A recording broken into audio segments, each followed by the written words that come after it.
তিন রকমের ব্রেন রয়েছে এবং এই তিন রকম ব্রেইনের সাথে প্রায় 200 জনেরও বেশি শিক্ষার্থীর যে ফলাফল ঘটেছিল সেই ফলাফলের একটা জীবনের সাথে সম্পর্ক, সেই জিনিসটা হচ্ছে এটার সাথে রিলেটেড। তো এই ঘটনাটাকে একটু শেয়ার করি। সেটি হচ্ছে প্রায় 200 শতাধিক শিক্ষার্থী যারা গ্রামের মা বাবার সাথে থাকতো, ওই শিক্ষার্থীরাই করছে কি এইচএসসি মানে মেট্রিকের পরে আরো ভালো ফলাফলের জন্য শহরে গিয়েছে এবং শহরে যাওয়ার পরে কয়েক বছর পড়াশোনা করলো, এইচএসসি পরীক্ষা দিল, তারপরে কেউ কেউ হচ্ছে অ্যাডমিশন টেস্ট দিল, দেওয়ার পরে দেখা গেল যে মাত্র 16-18 জন শিক্ষার্থী মোটামুটি ভালো কিছু করেছে। আর বাকি যে শিক্ষার্থীরা রয়েছে বেশিরভাগই যেই স্বাভাবিক রেজাল্ট নিয়ে তারা গেছে তার চেয়ে রেজাল্ট খারাপ করেছে।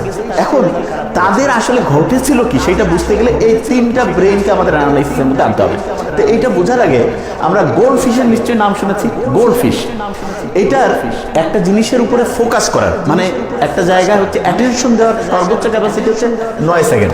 তা যে কেউ বলবে যে 9 সেকেন্ড এটা তো খুবই কম, কিন্তু সবচেয়ে ভয়ঙ্কর যে দিকটা সেটা হচ্ছে মাইক্রোসফট কোম্পানির নাম আমরা শুনছি নিশ্চয়ই, বিল গেটসের যে বড় কোম্পানি, সেই কোম্পানি বেশ কিছুদিন আগে একটা গবেষণা করছে, করে হতবাক হয়ে গেছে।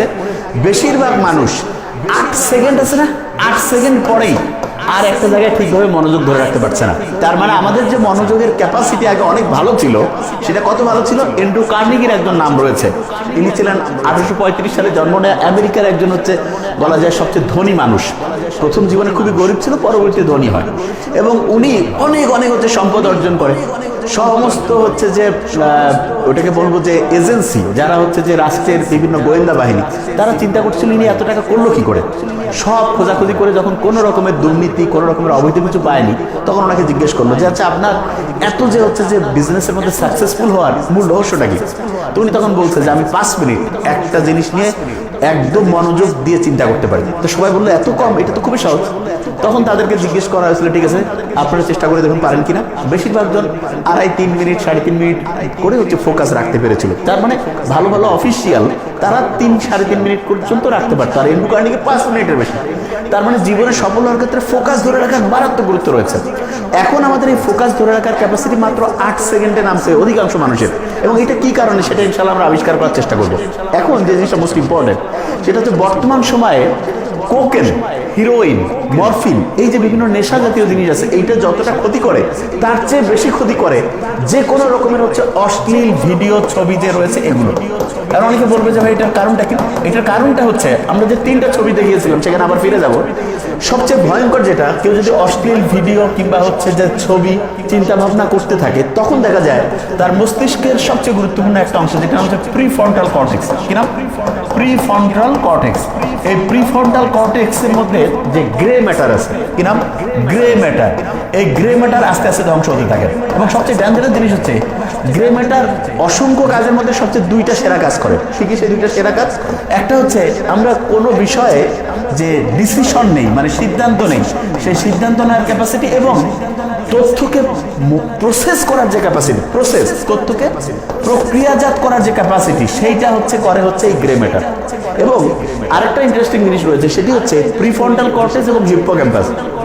এই দুটো আমাদের তথ্যকে মনে রেখে সেইটা পরীক্ষার হলে বা প্রয়োজনের সময় হচ্ছে মনে রেখে আবার ওই তথ্যটা খেয়াল করে উত্তর দেওয়ার যে ক্যাপাসিটি সেটাও নিয়ন্ত্রণ করে।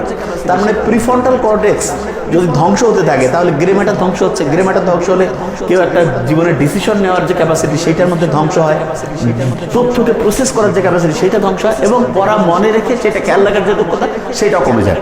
এবং আমরা শুনলে অবাক হয়ে যাব, কেউ যদি কোকেন বা যে কোনো রকমের ড্রাগ ব্যবহার করে তাহলে তার দেখা যায় ব্রেইনে 200% পর্যন্ত হচ্ছে ডোপামিন কারণ হতে পারে। আর কেউ যদি অশ্লীল কোনো ভিডিও, ছবি এরকম কোনো কিছুর সাথে যুক্ত করে তাহলে দেখা যাবে প্রায় 250% পর্যন্ত ডোপামিন ক্ষরণ বেশি হয়। কারণ অনেকে মনে করবে ডোপামিন কি খারাপ, ব্যাপারটা ডোপামিন খারাপ ভালো না। মূল ব্যাপারটা হচ্ছে ডোপামিনকে আমরা তুলনা করতে পারি ভোল্টেজের সাথে। আমরা এই যে ইলেকট্রনিক ডিভাইসগুলো চালাচ্ছি এটার জন্য কারেন্ট রয়েছে, কারেন্টের ভোল্টেজ আছে। আমরা জানি যে ভোল্টেজ একটা স্বাভাবিক মানে যদি থাকে তাহলে সব ডিভাইসগুলো ঠিকভাবে কাজ করবে। আর ভোল্টেজ যদি হাই হয়ে যায়, হাই ভোল্টেজ, তখন কি হয়ে যায় যে কয় না 440 হয়ে গেছে, জিনিসপত্র ধ্বংস হয়ে গেছে, ইলেকট্রনিক ডিভাইস যে রয়েছে সেটা কি হয়ে গিয়েছে, দেখা গিয়েছে যে পুড়ে গিয়েছে। এবং অনেক সময় যে বজ্রপাত হয় তখন হাই ভোল্টেজ তৈরি হয়। হাই ভোল্টেজ তৈরি হলে কি হয়, ইলেকট্রনিক্সের যে সার্কিট আছে, যে কোনো যন্ত্রাংশের যে বলা যেতে পারে আইসিএস, এগুলো কেটে যেতে পারে। আমাদের ব্রেনটাও এরকম বিভিন্ন আইসি, বিভিন্ন নিউরনের কানেক্টিভিটি দিয়ে তৈরি হয়েছে। হাই ডোপামিন যখন ক্ষরণ হবে, তার মানে ডোপামিন লেভেল অনেক বেড়ে গেছে, তখন হাই ভোল্টেজ ব্রেইনে চলে আসছে, এবং এই কারণে কি হবে যে ব্রেইনের যে কোষগুলো আছে, নিউরনগুলো, এগুলো ধ্বংস হয়ে যাবে।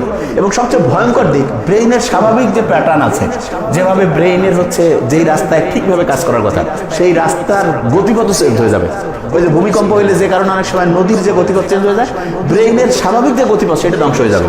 এবং স্বাভাবিক গতিপথ যদি ধ্বংস হয়, তখন যেই কাজগুলো স্বাভাবিকভাবে আমাদের আনন্দ পাওয়ার কথা, যেমন ফ্যামিলির সবাই মিলে একসাথে গল্প গুজব করা, ফ্যামিলি তারপরে ফ্রেন্ডস মিলে হচ্ছে আড্ডা দেওয়া, এগুলো আর ভালো লাগবে না। তখন আনইউজুয়াল কাজ দেখা যাবে যে হচ্ছে যেই জিনিসটা ধর্মীয় দিক থেকে হচ্ছে নিষিদ্ধ, এবং আমরা অবাক হয়ে যাই এখন যে ধর্মীয় দিক থেকে ওই জিনিসটা নিষিদ্ধ হয়েছে যে জিনিসটা হাই ডোপামিন করণ করে। এবং হাই ডোপামিন ক্ষরণ করলে যেটা হয় সেটা হচ্ছে স্বাভাবিকভাবে আমাদের একটা কাজ করলে যখন ডোপামিন স্বাভাবিক ক্ষরণ হয়, তখন আমরা ওই কাজটা করতে পছন্দ করি। তখন দেখা যায় যেমন অনেকটা নামাজ পড়ার সময়, নামাজ পড়লে যারা রেগুলার নামাজ পড়ে তারা কিন্তু যতক্ষণ আজান হয়েছে নামাজ পড়ে নেই, বলে যে ভাই একটু ভালো লাগতেছে না, নামাজ পড়লো, বলছে হ্যাঁ গাটা একটু পাতলা লাগতেছে, মানে দেখি তার মানে স্বাভাবিকভাবে তার নামাজ পড়ার পরে ডোপামিন করণ হয়। ডোপামিন স্বাভাবিক লেভেলে যদি করণ হয়, তাহলে আমাদের ফোকাস করার ক্যাপাসিটি, আমাদের ডিসিশন নেওয়ার ক্যাপাসিটি, তারপরে যেটা বলে আমাদের মস্তিষ্কের যে হচ্ছে যে কোষগুলোর যে স্বাভাবিক গতিপথ, এটা ঠিক থাকবে। আর কোনো কারণে যে কেউ, সেটা ওই খারাপ ড্রাগ হোক, অশ্লীল ছবি হোক, ভিডিও হোক, যে কোনো কিছু হোক, এগুলোর মাধ্যমে যদি ব্রেইনে হাই ডোপামিন তৈরি করতে থাকে, তখন দেখা যাবে তার ব্রেইনের যে অসাধারণ ক্ষমতা আল্লাহ দিয়েছেন, সেই ক্ষমতা আস্তে আস্তে ধ্বংস হয়ে যাবে। এবং এইটার কারণে এখন দেখা যাচ্ছে ADHD, এটা কি? এটা হচ্ছে attention deficit hyper activity disorder. এই যে এটার কয়েকটা সাইন আছে, যেমন দেখা যাবে কিছু ছেলেপেলে আছে না যে খুব তাড়াহুড়া করে হাঁটতেছে, মানুষ দৌড়াচ্ছে, এইটা মূলত অ্যাটেনশন ডিফিসিট হয়েছে, এবং একটা জিনিসে ফোকাস করার ক্যাপাসিটি নেই। এবং দেখা যায় যে জীবনের যে নির্দিষ্ট গোল, সেই গোল ওরিয়েন্টেড কোনো হচ্ছে কাজে করছে না, কিন্তু সারাদিন ব্যস্ত, তার মানে তার মনোযোগ ধরে রাখার যে ক্যাপাসিটি সেটা ধ্বংস হয়েছে। এবং এই কারণে দেখা যায় আগেকার দিনে যখন আমাদেরকে এই যে পাক ভারত উপমহাদেশের মানুষজনকে শাসন করতো, তখন বিভিন্ন কি দিয়েছিল, মানে হচ্ছে বলা যেতে পারে মদ, তারপরে নেশা জাতীয় জিনিস ধরাই দিয়েছিল। আর এখন মুসলমান বা অন্য যে কোনো ধর্মের যারা তরুণ ছেলে মেয়ে, তাদেরকে ধ্বংস করার জন্য এই যে অশ্লীল ভিডিও, তারপর হচ্ছে কি বলে ছবি, এই যে অপ্রয়োজনীয় হচ্ছে নগ্ন হচ্ছে ইনস্টাগ্রাম ছবি, এই যে জিনিসগুলো, এগুলোর মাধ্যমে ব্রেইনে হাই ডোপামিন করণ হচ্ছে এবং ব্রেইনের কোষগুলো ধ্বংস হচ্ছে। আমরা ওই ছবিটা একটু পরে যাব। এবং এইটা এতটাই ডেঞ্জারাস, আফিম যুদ্ধ দুইবার হয়েছে। একবার হয়েছিল 1839 সালে শুরু হয়েছিল, 1842 পর্যন্ত শেষ হয়েছিল। এটা হচ্ছে যে চীন এবং ইংল্যান্ডের মধ্যে হয়েছিল। সেই যুদ্ধে দেখা গিয়েছে যে নানকিন চুক্তি হয়েছে, সেই চুক্তির মাধ্যমে হংকং যে দেশ, সেইটাকে হচ্ছে যে চীনের কাছ থেকে ইংল্যান্ড তার নিজস্ব হচ্ছে যে ইজারায় নিয়ে নেয়। এবং আরেকবার আফিম যুদ্ধ 1856 সালে শুরু হয় এবং 1860 পর্যন্ত হয়। সেই দ্বিতীয় যুদ্ধ যে হয়েছিল, সেই যুদ্ধটাও কি ছিল, মূলত আফিম কেনা বেচা করতো। ইংল্যান্ড চাইতো যে আফিম আমরা যে কেউকে হচ্ছে দিতে পারবো, এবং সেইখানকার যে চীনের যারা হচ্ছে অফিসার ছিল, তারা দেখছিল যে না, এটা দিয়ে তো যুব সমাজ ধ্বংস হয়ে যাচ্ছে। এবং সেই সময় অন্যায় একটা যুদ্ধ করলো, এবং সেই যুদ্ধে দেখা গেল জিতলো কিন্তু হচ্ছে অন্যায়কারী, যে তারাই জিতছে শক্তির উপর ভিত্তি করে, এবং জিতে তারা অন্যায় চুক্তি করলো এবং বিভিন্ন যে চীনের যে পোর্ট ছিল সেগুলো দখল করে নিয়ে আফিমের ব্যবসা নিরবিচ্ছিন্নভাবে করতো। তা আফিম যতটা আমাদের জন্য ওই সময়ে জনসাধারণ ইয়াং ছেলেমেয়ের জন্য যতটা ক্ষতি করছিল, তার চেয়ে এখন ক্ষতির বেশি কারণ হচ্ছে অশ্লীল এইরকম বিভিন্ন ভিডিও, তারপরে ছবি, তারপরে অপ্রয়োজনীয় জিনিস, যেটা এক কথায় ধর্মীয় দৃষ্টিকোণ থেকে নিষিদ্ধ। অনেকে বলে যে ভাইয়া মোবাইলে আমি দেখতেছি, এটা কি পাপ হবে? সবচেয়ে সহজ ব্যাখ্যা, খালি চোখে দেখা যেটা যায় সেটা মোবাইলে দেখা যায়। আবার বলছি, খালি চোখে দেখা যায় মোবাইলে সেটা দেখা যায়, আর খালি চোখে দেখা যেটা হচ্ছে হারাম, নিষিদ্ধ, সেটা মোবাইলে দেখা নিষিদ্ধ। তার মানে মোবাইলে আমরা কখনোই সেরকম কার্যে হচ্ছে ব্যস্ত থাকবো না যেটা ফ্যামিলির সবাই মিলে আমরা দেখতে পাবো না, সবাই মিলে হচ্ছে যেই এন্টারটেনমেন্টের মধ্যে আমরা নিজেদেরকে ব্যস্ত রাখতে পারবো না, সেইটা কোনো ক্রমেই মোবাইলে করা যাবে না। এবং এটা যদি করি তাহলে ভয়ঙ্কর যে দিকটা, ব্রেইনের ধ্বংস হচ্ছে। ধ্বংসটা কেমন? কোকেন, হিরোইন, এগুলো খাইলে, এগুলো রেগুলার অ্যাডিকশন করলে, অ্যাডিক্টেড থাকলে 200%, আর এই অশ্লীলতায় জড়িত থাকলে 250%। আল্লাহ কত অসাধারণ করে বলছে যে মোমেন পুরুষ আর মোমেন নারী পরস্পরের বন্ধু, তোমরা পরস্পর তোমাদের দৃষ্টিকে হচ্ছে সংযত করো। আর নারীদেরকে বলছে যে জাহিলিয়াতের যুগের মতো নিজেদের হচ্ছে উন্মুক্ত হয়ে প্রদর্শন করো না। এখন দেখা যাচ্ছে যে সমাজের যত রকমের অন্যায় অশ্লীলতা আছে, এইটার যত রকমের অপরাধ আছে, তার মধ্যে ব্রেন ঠিকভাবে কাজ করছে না, এবং হচ্ছে যে হাই ডোপামিন কারণ হচ্ছে স্বাভাবিক অ্যাক্টিভিটিস নষ্ট হয়ে যাচ্ছে। এখন কথা হলো যে এই কাজগুলো আমরা অনেক সময় হচ্ছে অ্যাড্রেসও করি না যে এগুলো যে অন্যায়। এবং এই ক্ষেত্রে অভিভাবকদের উচিত যে সন্তানদেরকে এখন থেকে জানিয়ে দেওয়া যে হ্যাঁ, যে যেটা ধর্মীয় নীতিমালা রয়েছে সেইটা যদি মানো তাহলে তুমি ভালো করবে, না হলে কিন্তু আস্তে আস্তে ধ্বংস হবে। ওই যে 200 স্টুডেন্টের কথা বলেছিলাম, 2 শতাধিক শিক্ষার্থী যারা গ্রাম থেকে শহরে গিয়েছে, এদের মধ্যে সাধারণত দেখা গিয়েছে 3 রকম স্টুডেন্ট হয়েছে। এক রকমের শিক্ষার্থী ছিল যারা ধর্মীয় নীতিমালা একদম ভালো করে মানত, এবং তাদের ক্ষেত্রে যেটা হয়েছে ধর্মীয় নীতিমালা মানার কারণে দেখা গিয়েছে তাদের ব্রেনটা স্বাভাবিকই ছিল। কীরকম ব্রেন ছিল স্বাভাবিক, সেটা হচ্ছে এই প্রথম ব্রেনটা। এবং এইটার কারণে তারা অ্যাটেনশন ধরে রাখতে পারতো, ফোকাস ধরে রাখতে পারতো, পড়াশোনা করতো, রেজাল্টও ভালো করতো। এই যে দ্বিতীয় যে রয়েছে, এগুলো হচ্ছে ড্রাগ অ্যাডিক্টেড হয়েছে কিছু কিছু ছেলেপেলে, যে একটু বন্ধু বান্ধবের সাথে সিগারেট হ্যান ত্যান খাওয়া শুরু করলো, ব্রেনের ধ্বংস হলো এবং পড়াশোনা ধরে রাখতে পারছে না, পড়ায় আগ্রহ নাই, মেজাজ খিটখিটা গরম, আচরণ খারাপ, হাই অ্যাক্টিভিটি মানে হচ্ছে যে ভাবচক্কর বেশি, এদের রেজাল্টও জীবনে ভালো কিছু নেই। তৃতীয় গ্রুপ, এরা অশ্লীলতায় জড়িয়ে গেছে, এই বয়ফ্রেন্ড গার্লফ্রেন্ড, তারপরে হচ্ছে যে বিভিন্ন অশ্লীল জিনিসের সাথে যুক্ত হয়, এদের ব্রেন আরও বেশি ড্যামেজ হয়েছে। এবং এই 3 গ্রুপের মধ্যে যারা ধর্মীয় নীতিমালা মারছে তাদের রেজাল্ট আলহামদুলিল্লাহ ভালো হয়েছে, আর এই 2 গ্রুপ ধ্বংস হয়েছে। তো এই 2টা গ্রুপের মধ্যে যে কেউ যদি এখন প্রশ্ন করে যে কেউ যদি এই যে ড্রাগের মধ্যে অ্যাডিক্টেড, অশ্লীল জিনিসে অ্যাডিক্টেড হয়, তাহলে তার ফিরে আসার বুদ্ধি আছে কিনা? আছে। একটা শব্দের মধ্যে এই ফিরে আসার বুদ্ধি আছে, সেই শব্দটা হচ্ছে রিলিজ। যে কোনো প্রবলেম ইনশাআল্লাহ আমরা এই শব্দকে বিশ্লেষণ করে বের করে ফেলতে পারবো। সেটা কি? আর হচ্ছে রিকগনাইজ। যে কোনো শিক্ষার্থীকে আগে বুঝতে হবে যে হ্যাঁ, আমি যদি অশ্লীল কোনো কিছুতে কিংবা যেটা বলা যায় ধর্মীয় নীতিমালার বাইরে সেইটা, এবং খেয়াল রাখতে হবে যেই কাজটা আমি করার পরে অন্যের সামনে মানে হচ্ছে গর্ব ভরে বলতে পারি সেটাই খারাপ কিছু, সেইটাতে যদি আমি জড়িত হয়ে থাকি তাহলে তওবা করে আল্লাহর কাছে ইস্তেগফার করে, আর কি বলে এটা কি জানি, মানে হচ্ছে যে ভুল স্বীকার করে যে আমি ভালো হতে চাই, এইটা যখনই চিন্তা করবো ইনশাআল্লাহ আমাদের ব্রেনকে এমন অসাধারণভাবে আল্লাহ বানিয়েছেন, শুনলে অবাক হয়ে যাব। মাত্র 4 সপ্তাহে ব্রেন যতটাই ধ্বংসপ্রাপ্ত, ওই সেকেন্ড বা থার্ড ক্যাটাগরি হলে মাত্র 4 সপ্তাহে আমরা যদি এগুলো থেকে নিজেদেরকে দূরে রাখি, ব্রেন আবার আলহামদুলিল্লাহ আগের অবস্থায় যাবে। এবং সেই জন্য ফার্স্ট যে উইকটা আছে, ফার্স্ট উইকটা কিন্তু খুব কষ্ট হবে। অনেকটা এরকম যে আল্লাহ বলছে না, তুমি যখন অন্যায় করবা সেইটা শাস্তি দুনিয়াও কিছু পাবো, আখিরাতেও পাবো।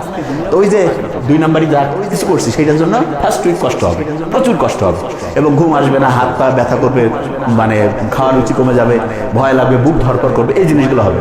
কিন্তু এই যে কষ্টের পরেই আল্লাহর রহমত চলে আসবে। সেকেন্ড উইক থেকে শুরু হতে থাকবে কি কষ্ট কমতে থাকবে, কষ্ট কমতে থাকবে, ভালো লাগা শুরু হবে। থার্ড উইকে কষ্ট আরো কমতে থাকবে, আর একটু ভালো লাগা শুরু হবে। ফোর্থ উইকে গিয়ে আমরা দেখবো আলহামদুলিল্লাহ এত সুন্দর আমাদের অ্যাটেনশন চলে আসতেছে, বন্ধু বান্ধব ফ্যামিলির লোকজনের সাথে কথা বলতে ভালো লাগতেছে, তখন মনে হবে যে কি আজে বাজে কাজের মধ্যে নিজেকে ব্যস্ত রাখছে, তখন আস্তে আস্তে ভালো লাগার মধ্যে আমরা চলে যাবো। তা এই first week, second week, third উইকটা আল্লাহর সাথে কানেকশন থাকতে হবে। ফ্যামিলির যারা রয়েছে তাদের কাছে কি হতে পারে যে কোনো সমস্যা আগে রিকগনাইজ হয়ে গেছে, এরপরে ইতে হচ্ছে কি সব সময় যেটা বলে এঙ্গেজ রাখতে হবে, তাকে ব্যস্ত রাখা, 5 ওয়াক্ত নামাজ পড়া, ধর্মীয় নীতিমালা, ভালো বই পড়া, আস্তে আস্তে সে পজিটিভ হয়ে যাবে। এলতে হচ্ছে লিসেন, তার সমস্যাগুলো মন দিয়ে শুনতে হবে, কোনো মন্তব্য করার দরকার নেই, সমস্যা এটা ব্যাপার না, ইনশাআল্লাহ আমরা সবাই মিলে একসাথে সমাধান করবো। ইতে যেটা রয়েছে সেটা হচ্ছে ইমপ্যাথি। এই সমস্যাটা আমাদের নিজেদের কারো হইতো, সে কিন্তু ইচ্ছা করে করতেছে না, যে কোনোভাবে সে অ্যাডিক্টেড হয়ে গেছে, তাহলে কতটা কষ্ট পাইতাম আমরা, সেই অনুযায়ী তাকে হচ্ছে নিজেদের মধ্যে হচ্ছে চিন্তা করতে হবে। এরপরে যেটা অ্যাকসেপ্ট, এরকম অন্যায় যে কেউ করতে পারে, এটা অন্য কাউকে বলার দরকার নেই, ফ্যামিলির সবাই মিলে যে ওকে ফাইন, ইনশাআল্লাহ আস্তে আস্তে আমরা পজিটিভ দিকে যাবো। এরপরে যেটা রয়েছে সাপোর্ট। সাপোর্টের ক্ষেত্রে আমরা সবসময় বলি যে কোনো রকমের প্রশ্ন জিজ্ঞাসা না করে, সে যেই রকম সুযোগ সুবিধা চায় তাকে হচ্ছে কোনো কটু কথা না বলে, তাকে তুলনা না করে, তার হচ্ছে যে নেগেটিভ দুর্বল জিনিসটা আঘাত না করে তাকে পজিটিভ ওয়েতে হচ্ছে হেল্প করে। এরপরে যেটা এনকারেজ, এনকারেজ মানে তাকে বোঝানো যে হ্যাঁ ইনশাআল্লাহ 99% যদি কেউ চায় মন থেকে, ইনশাআল্লাহ সে সফল হবে। এবং সেই রকম যে অন্যায়, অশ্লীলতা, যে কোনো রকমের বদ অভ্যাস থেকে নিজেকে বের করে আনতে পারবে। এবং খেয়াল রাখতে হবে অন্যায় যেটা করছে আল্লাহ কিন্তু আমাদের বানিয়েছে, আমাদের মধ্যে ভালো খারাপ সব বৈশিষ্ট্য আছে। খারাপ বৈশিষ্ট্যটা কারোর সঙ্গত সে কোনো কারণে যদি প্রকট হয়, চাইলে আমরা ধর্মীয় বই পড়ে ভালো মানুষজনের সাহচর্য থেকে ইনশাআল্লাহ খারাপ জিনিসগুলোকে দূর করে আস্তে আস্তে ভালোর দিকে যেতে পারে। এবং যখনই একটা ফ্যামিলি, একটা সোসাইটি ভালোর দিকে যাবে, অটোমেটিক দেশ এবং মানুষ অসাধারণ হবে। Thank you so much. আসসালামু আলাইকুম।